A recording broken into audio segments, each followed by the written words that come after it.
Next up is Sheffield Wednesday versus Brentford up at Hillsborough. Sheffield Wednesday still battling back. They're -4, so they could have gone within 1 point of Wycombe in this one. Brentford in a slightly different spot to Wednesday. Slightly different expectations, one would conclude. There is your Wednesday team there. Van Aken, Flint and Odebajo in front of Dawson. So no Iorfa there, and that may be an issue when we look at the second Ivan Toney goal. Spoiler alert. Harris and Reach are the wing-backs. Bannon and Alex Hunt. If anyone can tell me anything about Alex Hunt, not too familiar with him. Patterson, Marriott and Windass. So they're really loading it up top, giving themselves a chance to get goals there.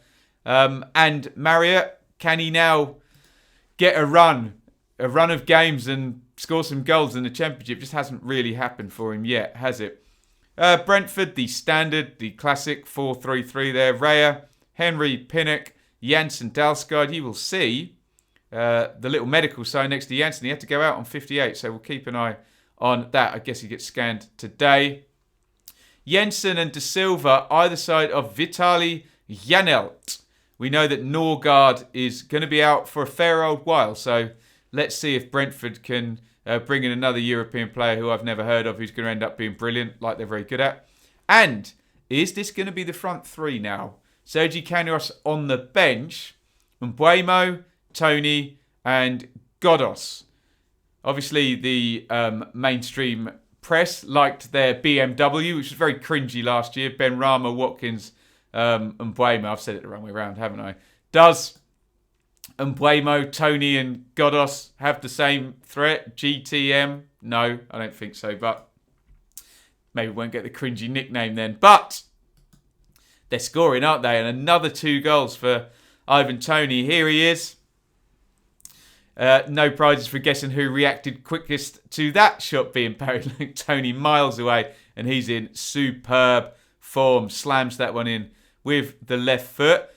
Callum Patterson equalises. There's a brilliant cross on this. It comes in from the right, so I'm guessing it would have been Kadeem Harris. Forgive me if I'm wrong. Correct me in the comments. Great goal. Great cross. And that's what Monk will want. You're sticking Windass, Marriott and Patterson in with 2 wing-backs. You're basically saying service from the sides, and then if you can still get Bannon feeding things through as well, there should be goals. But will it be very open? I like it though. If you've got -12, you've got to win some games. It doesn't matter if you lose some, as long as you're winning some as well. You can't sit there and passively pick up 1 point at a time when you're on -12. No sir. And I was mentioning Odebajo being at centre half. I'm pretty sure that's Toney just completely dominating him there and out-muscling him to head in from a corner. Yet, another goal for Ivan Toney. And I think I'm right in saying, I know he's got 7 now, but I think he's got 2 in each of the last 3 games. So Toney is on fire. Took him 2 games to click, basically. And now the goals are flying in. We said on the last video, it's a real beautiful example of setting up your philosophy and bringing the right players into that philosophy. Yes, managers have been doing that for years, knowing how they want to play and buying players to do it. But it just feels that how Brentford have now coupled that with data and bringing players through from a slightly more unknown route often. Obviously, Toney was banging them in for Peterborough and he's known from Newcastle. However, my point stands that I'm a big admirer of how they've done that.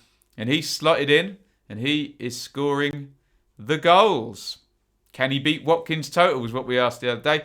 I'm always talking about sustainable, viable wins and numbers backing stuff up.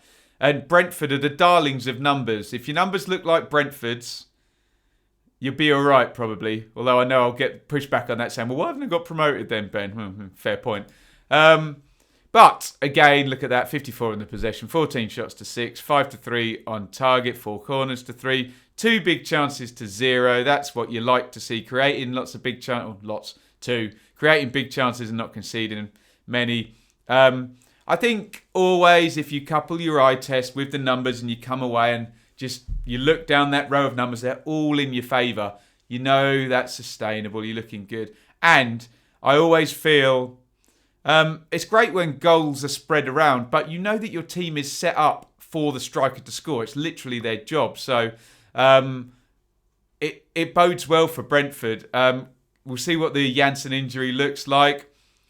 The expectations are different on Brentford now. I think in the past, maybe 2 seasons back or last season, still a little bit of a case of, oh, well, Brentford is, this smaller club punching above their weight, but they bring in really good players and they play really good football and never go up. And then they sell the really good players and bring in some more.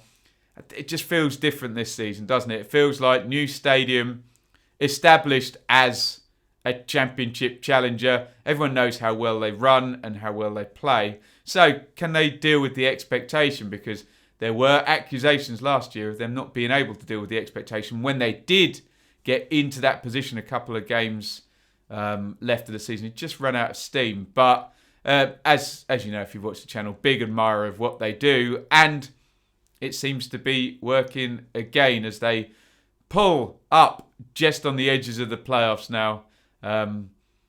As the long autumn and winter is ahead, and they've been here before, haven't they? So with a lot of these players. For Sheffield Wednesday, well, I've liked what I've seen the first 6 games now. They've had a really good go. I think they've recruited well.